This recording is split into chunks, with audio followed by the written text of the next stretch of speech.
গ্যাসের সংকট চরমে পৌঁছেছে। গাজীপুর থেকে সংকটের খবর জানাতে সরাসরি যোগ দিচ্ছেন রফিকুল ইসলাম খান। রফিক, জানাবেন গ্যাস সংকটের খবর।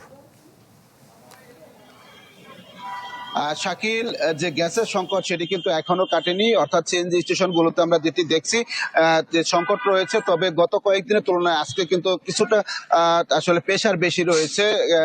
যেহেতু আজকে শুক্রবার এবং শুক্রবার হওয়ার কারণে কিন্তু গাজীপুরের বেশিরভাগ শিল্প কারখানা বন্ধ রয়েছে, অর্থাৎ গ্যাসের যে চাহিদা সেই চাহিদা কিন্তু কিছুটা কম রয়েছে। ফলে যে সমস্ত সিএনজি স্টেশন রয়েছে সেই সমস্ত সিএনজি স্টেশনগুলোতে কিন্তু আজকে ভালো গ্যাস পাওয়া যাচ্ছে।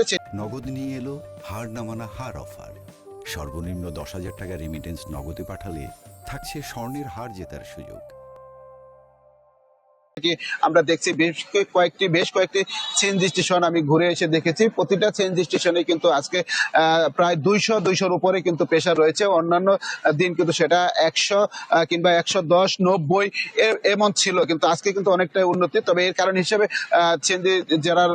সিএনজি স্টেশনে যারা কর্মরত রয়েছেন তারা যেটি বলছেন, যেহেতু শুক্রবার হওয়ার কারণে অধিকাংশ শিল্প কারখানা বন্ধ, এই কারণে তারা গ্যাস পাচ্ছে। আর আজকে আমরা যেটি দেখেছি, আসলে সকালবেলা হওয়ার কারণে কিন্তু সিএনজি স্টেশনগুলোতে তেমন কোনো যানবাহনের লম্বা লাইন নেই এবং যারা আসছেন তারা কিন্তু অনায়াসে গ্যাস নিতে পারছেন এবং অন্যান্য দিনের তুলনায় কিন্তু আজকে গ্যাসও তাদের যানবাহনে বেশি ঢুকছে এবং প্রেশার থাকার কারণে সেটি বলছে। তো শিল্প কারখানা আমরা গত কয়েকদিন যাবতীয় দেখছি যে তারা যেটি বলছেন, শিল্প যে কারখানায় যেহেতু গ্যাসের চাপ কম রয়েছে এই কারণে তাদের উৎপাদন কমে গিয়েছে এবং অপরদিকে গ্যাস কর্তৃপক্ষ বলছেন আগামী সপ্তাহে অর্থাৎ রবি সোমবার নাগাদ তাদের সরবরাহ বাড়বে, তখন থেকে স্বাভাবিক হবে।